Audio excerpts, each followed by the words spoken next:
أعوذ بالله من الشيطان الرجيم. بسم الله الرحمن الرحيم.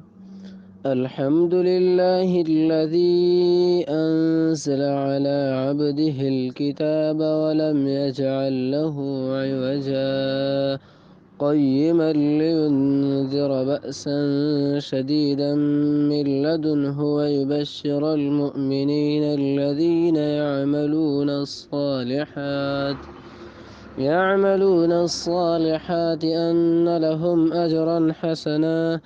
ماكثين فيه أبدا وينذر الذين قالوا اتخذ الله ولدا ما لهم به من علم ولا لآبائهم كبرت كلمة تخرج من أفواههم إن يقولون إلا كذبا فلعلك باخع نفسك على آثارهم إن لم يؤمنوا بهذا الحديث أسفا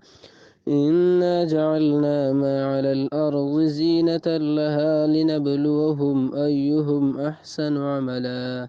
وإنا لجاعلون ما عليها صعيدا جرزا أم حسبت أن أصحاب الكهف والرقيم كانوا من آياتنا عجبا صدق الله العظيم.